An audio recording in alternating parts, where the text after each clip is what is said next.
Open Bible Stories. Story 17. God's Covenant with David. Saul was the first king of Israel. He was tall and handsome, just like the people wanted. Saul was a good king for the first few years that he ruled over Israel, but then he became a wicked man who did not obey God. So God chose a different man who would one day be king in his place. God chose a young Israelite named David and began to prepare him to one day become king after Saul. David was a shepherd from the town of Bethlehem. At different times, David killed both a lion and a bear that attacked his father's sheep while David was watching them. David was a humble and righteous man. He trusted and obeyed God. When David was still a young man, he fought against a giant named Goliath. Goliath was a very good soldier. He was very strong and about 3 meters tall. But God helped David kill Goliath and save Israel. After that, David won many victories over Israel's enemies. David became a great soldier, and he led Israel's army in many battles. The people praised him very much. The people loved David so much that King Saul became jealous of him. Finally, Saul wanted to kill him. So David ran away into the wilderness to hide from him and his soldiers.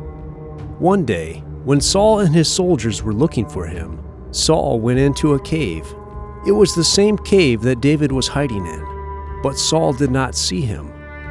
David went up very close behind Saul and cut off a piece of his clothing. Later, after Saul left the cave, David shouted to him to look at the cloth he was holding. In this way, Saul knew that David refused to kill him to become king. Sometime later, Saul died in battle, and David became king of Israel. He was a good king, and the people loved him. God blessed David and made him successful. David fought many battles, and God helped him defeat Israel's enemies.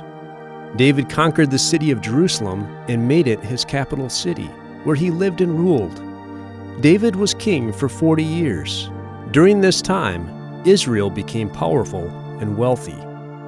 David wanted to build a temple where all the Israelites could worship God and offer him sacrifices. For about 400 years, the people had been worshiping God and offering sacrifices to him at the tent of meeting that Moses had made. But there was a prophet named Nathan. God sent him to tell David this: "You have fought in many wars, so you will not build this temple for me. Your son will build it. But still, I will greatly bless you. One of your descendants will rule as king over my people forever." The only descendant of David who could rule forever was the Messiah. The Messiah was God's chosen one, who would save the people of the world from their sin. When David heard Nathan's message, he thanked God and praised him. God was honoring him and giving him many blessings. Of course, David did not know when God would do those things. We know now that the Israelites would have to wait a long time before the Messiah came, almost 1,000 years. David ruled his people justly for many years.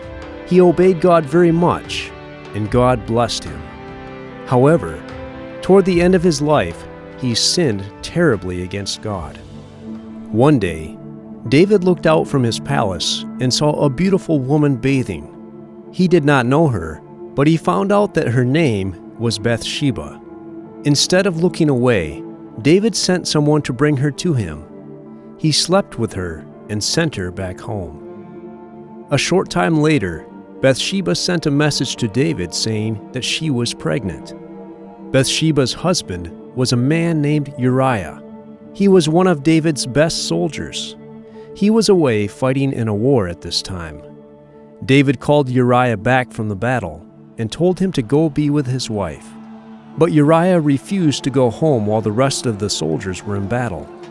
So David sent Uriah back to the battle and told the general to place him where the enemy was strongest so that he would be killed. This is what happened. Uriah died in battle. After Uriah died in the war, David married Bathsheba. Later, she gave birth to David's son. God was very angry about what David had done, so he sent the prophet Nathan to tell David how evil his sin was. David repented of his sin, and God forgave him. For the rest of his life, David followed and obeyed God, even in difficult times. But David's baby boy died. This is how God punished David. Also, until David died, some people in his own family fought against him, and David lost much power. But God was faithful and still did what he had promised David he would do for him, even though David had disobeyed him. Later, David and Bathsheba had another son, and they named him Solomon. A Bible story from the books of 1 Samuel, chapters 10, 15 through 19, 24 and 31, and 2 Samuel, chapters 5, 7, and 11 through 12.